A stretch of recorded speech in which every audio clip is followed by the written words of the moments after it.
الحمد لله وكفى وسلام على عباده الذين اصطفى أما بعد فأعوذ بالله من الشيطان الرجيم بسم الله الرحمن الرحيم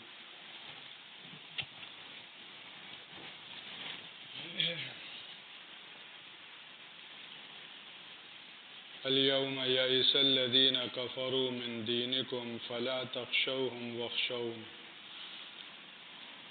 وقال رسول الله صلى الله عليه وسلم من لا يهتم بأمر المسلمين فليس منهم ومن لم يصبح ويمسي ناصحا لله ولرسوله ولكتابه ولإمامه وعامة المسلمين فليس منهم أو كما قال صاحب الرسالة صلى الله عليه وسلم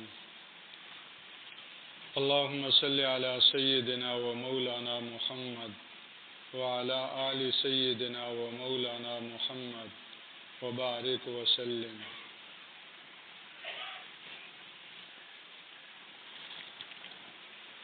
اللہ جل شانہ کا ہر نعمت کے اوپر شکر گزار ہونا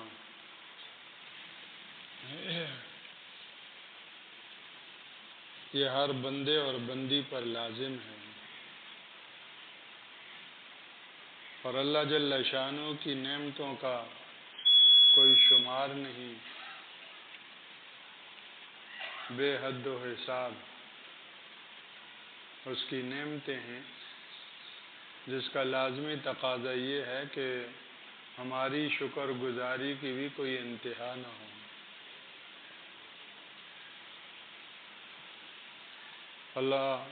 اگر اللہ جل شانہ کی نعمتیں بے حد و حساب ہیں تو ہماری مختصر سی شکر گزاری کیوں ہو؟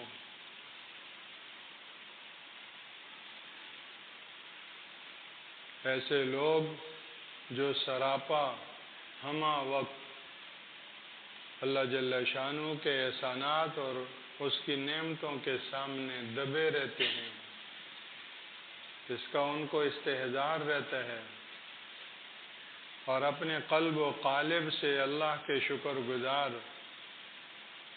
وہ رہتے ہیں، ایسے شکور بندے اللہ کے بہت کم ہیں۔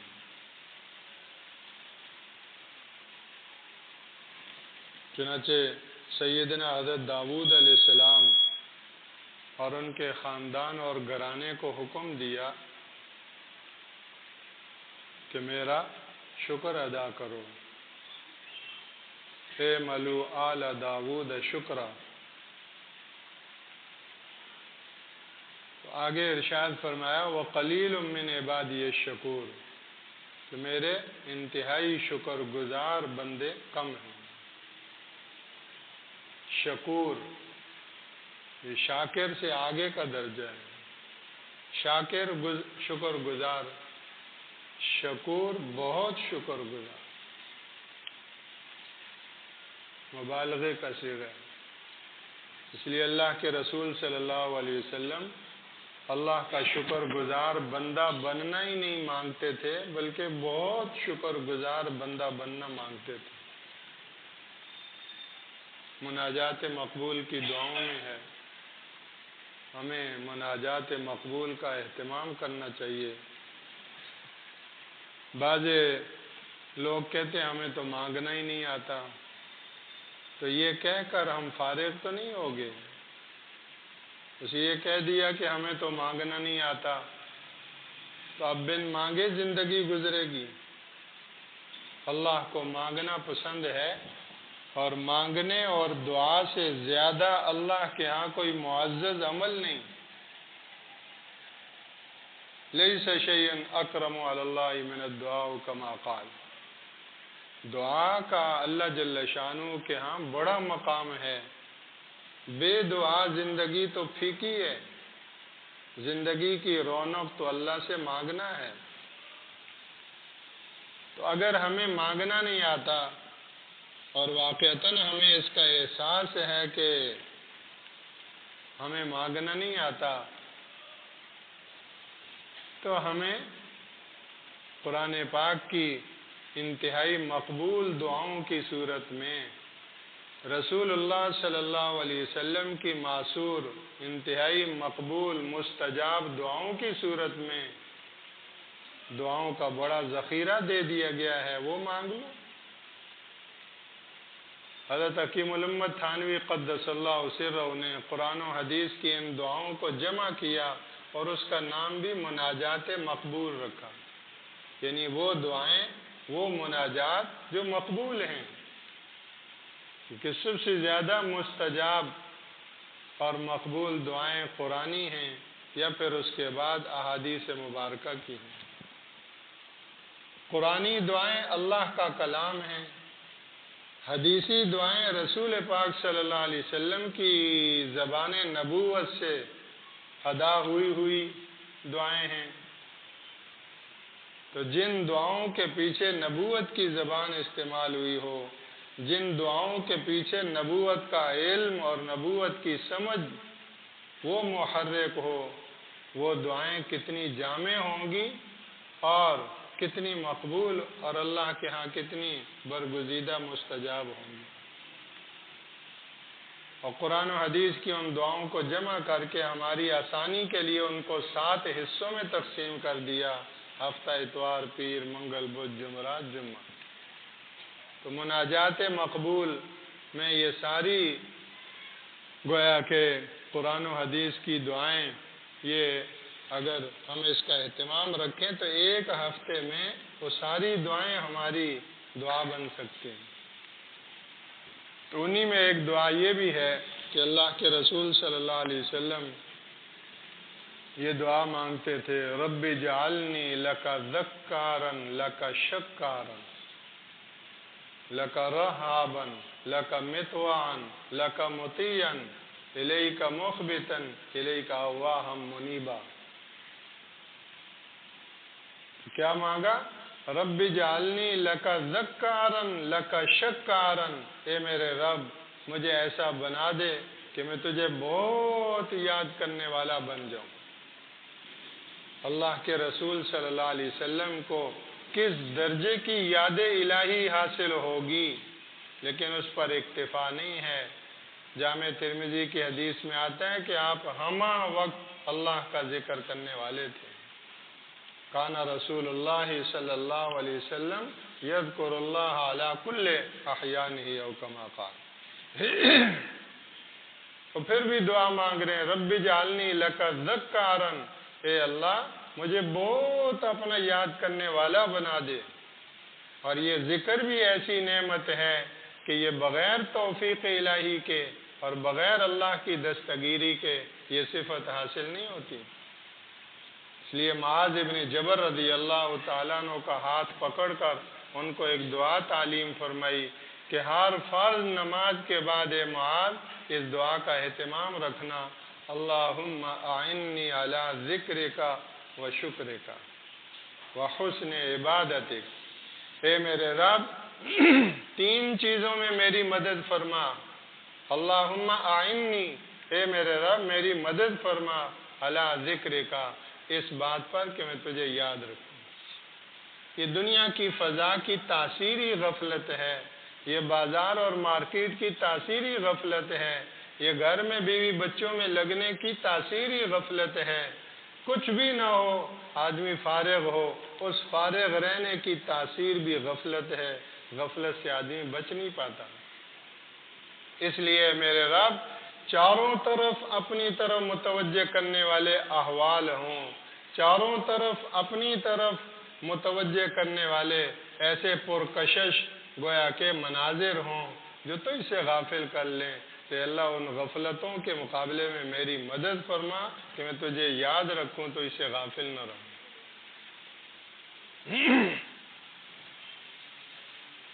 تھوڑا الیکشن کی فضا بنی اور بات چلی تو اب دیکھا جائے گا، اپنے آپ کو پرکھا جائے گا، آدمی اپنے آپ کو چیک کرے کہ میرے سامنے کتنا اللہ کی یاد ہے۔ نہ اپنے کو زیادہ پاکیزہ باور کرائے کہ میں بڑی صلاحیتوں والا ہوں، اور بڑی صفات والا ہوں اور دلا دلایا ہوا ہوں اور مجھ جیسا تو آپ کو کوئی ملے گا نہیں، اور نہ دوسرے پر انگلی اٹھائی جائے کہ فلاں اور فلاں تو ایسے ہیں، بلکہ اللہ کو سامنے رکھ کر چلا جائے اور ڈرا جائے کہ 2 افراد کی 10 افراد اور 100 افراد کی ذمہ داری سر پہ لینا، اگر اللہ کی توفیق نہ ہو تو میں اکیلے اپنے آپ کو نہیں سنبھال سکتا اور اپنے آپ کو پاس نہیں کرا سکتا، اتنے ساروں کے اگر حساب کتاب اور حق حقوق میرے اوپر آ جائیں تو اللہ کی توفیق کے بغیر میں کیسے سرخرو ہوں گا؟ تو خدمت کے جذبے سے اپنے آپ کو پیش کرے کہ مخلوق خدا کی خدمت کا مجھے موقع اللہ عطا فرمائے اور اس سے جذبہ آخرت کے بلند درجے ہوں، اس سے مقصود اور اس سے جذبہ خلق خدا کی خدمت ہو، ان کے پاؤں دھو کر گویا کہ خدمت کر کے اللہ کی رضا کو پانے کا مقصود یہ جذبہ ہو، کوئی شہرت نہ ہو، نمود و نمائش نہ ہو اور کوئی واہ واہ نہ ہو اور دیگر کوئی گرے پڑے دنیاوی مفادات نہ ہو۔ یہ ساری صفات پیدا ہوں گی، یہ سب شاخیں ہیں ذکر الہی کی، جس کو اللہ کا ذکر نصیب ہو جاتا ہے اس میں اخلاق و معاشرت اور معاملات، امانت دیانت سچائی، طرح طرح کی وہ شاخیں اس کی جسم کے جو ہے وہ اس کے ایمانی شجر میں وہ پیدا ہوتی ہیں اور سراپا وہ مجسم خیر بن جاتے ہیں۔ اللہم اعنی علی ذکرک و شکرک، اے اللہ تیرا شکر گزار بندہ بنوں، وحسن عبادتک، اور جو بھی عبادت کروں وہ سلیقے کے ساتھ کروں، قرینے کے ساتھ کروں، بے ہنگم طریقے سے نہیں۔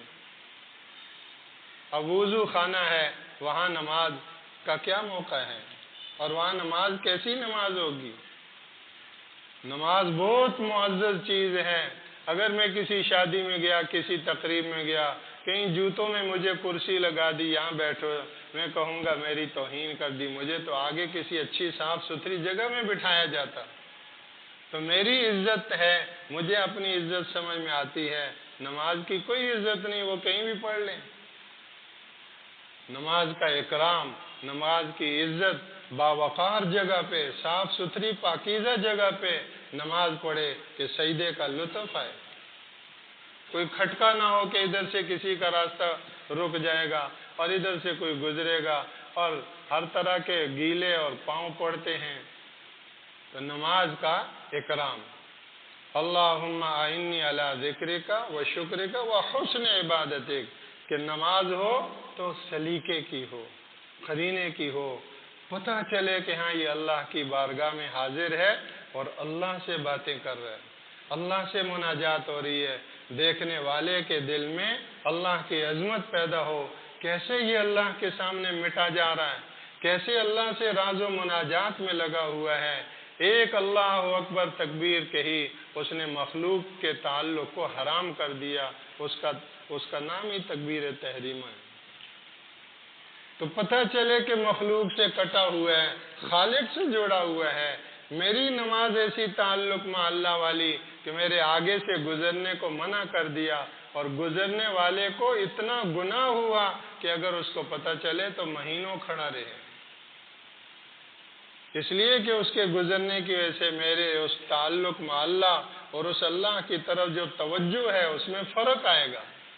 تو جیسے دوسرے کو اجازت نہیں ہے کہ یہ نماز پڑھ رہا ہے اس کی توجہ میں خلل نہ ڈلے، یہاں تک کہ دائیں بائیں اگر کوئی قرآن پاک کی تلاوت کر رہا ہے اس کو حکم ہے تم اللہ کا قرآن پڑھ رہے ہو، بہت اونچا ذکر ہے لیکن آہستہ پڑھو، اس کی نماز میں خلل نہ۔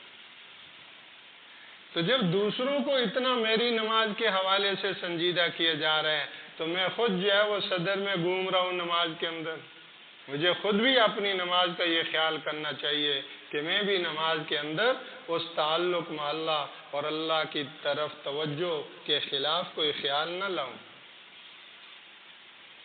تو یہ اللہ جل شانہ کی مدد سے ہی ہوگا۔ اللہم اعنی علی ذکرک و شکرک و حسن عبادتک۔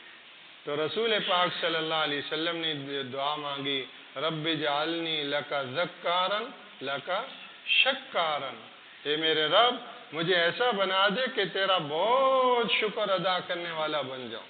شکار، شاکر سے بھی آگے. سیدنا سلیمان علیہ السلام اللہ کی بارگاہ میں متوجہ ہوئے. جب دور دراز سے ایک چیونٹی کی بات کو سنا، تو چیونٹی باقی چیونٹیوں سے کہہ رہی ہے کہ بلوں میں گھس جاؤ، سلیمان اور اس کے لشکر آ رہے ہیں، ان کو پتہ بھی نہیں چلے گا اور تم پاؤں کے نیچے رون دی جاؤ گی، اپنے بلوں میں داخل ہو جاؤ. فتبسم ضاحكا من قولها. تو اس چیونٹی کی بات کو سن کر سلیمان علیہ السلام مسکرا کر ہنس پڑے.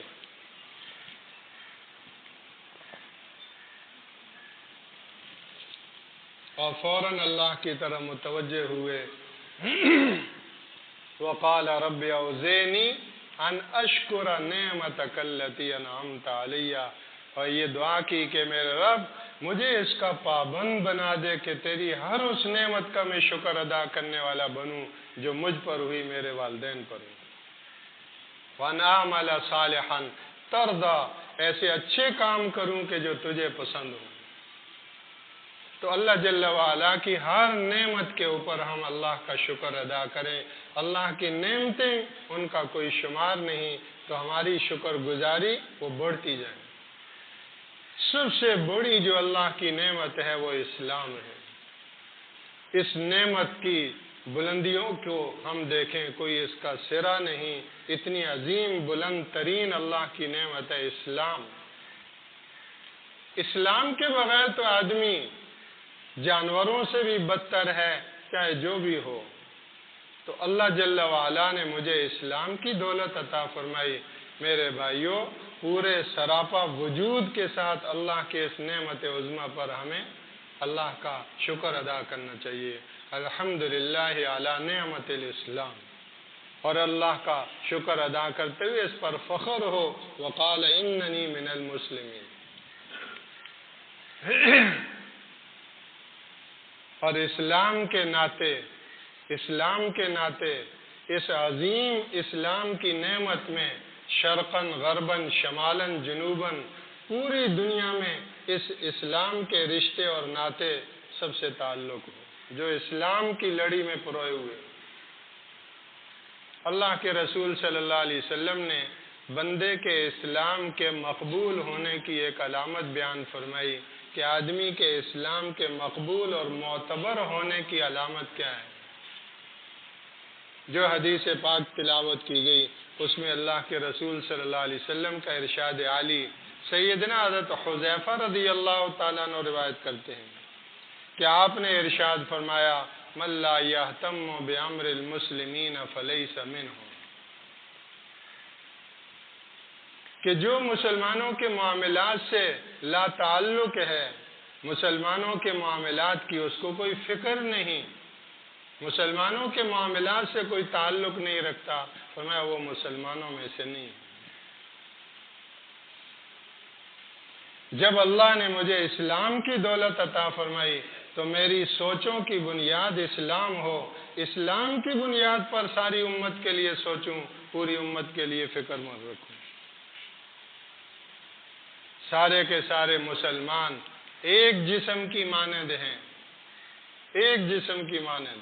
جسم کے ایک حصے میں تکلیف ہوتی ہے، پورا جسم بخار زدہ ہو جاتا ہے، بیمار پڑ جاتا ہے. اس وقت جو شام اور فلسطین میں بالخصوص امت کا ایک بہت بڑا طبقہ وہ انتہائی ظلم اور بربریت کا شکار ہے، اور جس ظلم اور بربریت سے وہ لوگ جو مقدس ترین ٹکڑے کے لوگ ہیں اس دھرتی کا، اگر حرمین شریفین کے بعد مقدس ترین اگر ٹکڑا ہے تو وہ ملک شام ہے. اور ملک شام جب کہا جاتا ہے تو اس میں فلسطین بھی شامل ہے، اس میں آج جس کو سوریہ کہتے ہیں وہ بھی شامل ہے، اس میں اردن بھی شامل ہے، اس میں لبنان بھی شامل ہے. یہ جدید جغرافیہ جس میں کتر بیونت ہوئی، کاٹ پیٹ ہوئی تو ایک خاص ٹکڑے کو سوریہ کہہ دیا، ورنہ اسلامی گویا کہ جغرافیہ کے اعتبار سے ملک شام کا ایریا یہ سارے ٹکڑوں کے اوپر مشتمل ہے جو آج 4 ملکوں میں بانٹ دیا گیا ہے۔ تو فلسطین ملک شام میں شامل ہے، لبنان ملک شام میں شامل ہے، اردن ملک شام میں شامل ہے، اور شام اور سوریہ تو ہے ہی ہے۔ یہ حرمین شریفین کے بعد مقدس ترین سرزمین، اور اللہ کے قرآن میں اس کے تقدس کے تذکرے موجود ہیں۔ سبحان الذي اسرى بعبده ليلا من المسجد الحرام الى المسجد الاقصى الذي باركنا حوله لنريه من آياتنا یا قوم ادخلوا الارض المقدسة التي كتب الله لكم۔ اس کو مقدس سرزمین کہا گیا ہے قرآن مجید کی نص قطعی سے۔ صحیح بخاری کی حدیث میں آتا ہے کہ سیدنا موسیٰ کلیم اللہ کا آخری وقت ہوا، بیت اللہ کے کچھ فاصلے پر تھے، واللہ عالم کتنے فاصلے پر تھے، اللہ کی بارگاہ میں یہ دعا کی کہ اے میرے رب مجھے بیت المقدس کے اتنے قریب کر دے اور مجھے اتنا قریب لے جا کر وہاں موت دے کہ میری قبر کے پاس سے اگر پتھر پھینکا جائے تو وہ بیت المقدس کو پہنچ جائے، رمیتم بحجر، اور آدمی پتھر یہاں سے پھینکے کتنا جائے گا، اتنا مجھے قریب کر دے۔ اللہ کا کلیم ہے، کلیم اللہ، موسیٰ کلیم اللہ، لیکن بیت المقدس کی برکتیں حاصل کرنے کے لیے اللہ کی بارگاہ میں یہ دعا مانگ رہے ہیں کہ اللہ مجھے بیت المقدس کے اتنے قریب قبر عطا فرما۔ اور رسول پاک صلی اللہ علیہ وسلم نے ارشاد فرمایا کہ اگر میں وہاں ہوتا تو تمہیں بتاتا کہ بیت المقدس کی ایک طرف سرخ ٹیلے پر ان کی قبر ہے۔ تو یہ انبیاء کی نہ صرف یہ کہ انبیاء کا مسکن رہا ہے یہ ملک شام، بلکہ انبیاء کا مدفن بھی ہے، اور انبیاء اپنی قبروں میں زندہ ہیں۔ الانبیاء احیاء فی قبورہم، تمام انبیاء اپنی قبروں میں زندہ ہیں، تابندہ ہیں، اور اللہ نے اس دھرتی پر، زمین پر حرام کر دیا ہے کہ ان کے جسموں کو کوئی جو ہے وہ نقصان پہنچے۔ انبیاء تو کی برگزیدہ ہستیاں، انبیاء کے غلاموں کا حال یہ کہ ان کا کفن میلا نہیں ہوتا۔ حضرت جابر رضی اللہ تعالیٰ عنہ نے اپنے والد کی 6 مہینے کے بعد قبر کھولی تو ان کا جو ہے وہ کفن بھی، ان کا جسم تر و تازہ جیسے ابھی ان کو لٹایا تھا۔ تو یہ انبیاء کرام کا نہ صرف یہ کہ مولد اور مسکن رہا ہے بلکہ آج مدفن بھی ہے، برگزیدہ اور مقدس ٹکڑا ہے۔ وہاں کے حالات سے ہم اور آپ لا تعلق کیسے ہو سکتے ہیں؟ اگر جسمانی طور پر ہم دور ہوں تو فکری اور ذہنی اور دعا کے اعتبار سے ہم ان کے ساتھ شامل حال ہوں۔ اللہ وہاں کے مجاہدین کو، اہل حق مسلمانوں کو فتح و نصرت سے نوازے، اور ظلم اور جبر اور بربریت کو وہ مغلوب اور مقہور فرمائے، اپنی دعاؤں میں ان کا حصہ رکھیں۔ اور جو لوگ جہاں جہاں ان کے لیے جان و مال سے اور مختلف رخوں سے ان کے لیے کوشاں ہیں، مدد کر رہے ہیں، اللہ جل شانہ سب کی جو قربانیاں ہیں، محنتیں ہیں، ان کو قبول فرمائے اور ثمر آور فرمائے۔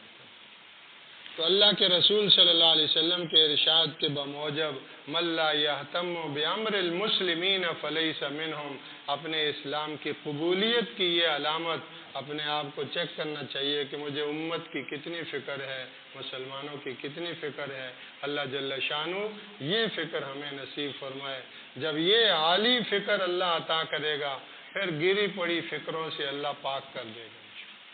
سبحانک اللہم و بحمدک، نشہد ان لا الہ الا انت، نستغفرک۔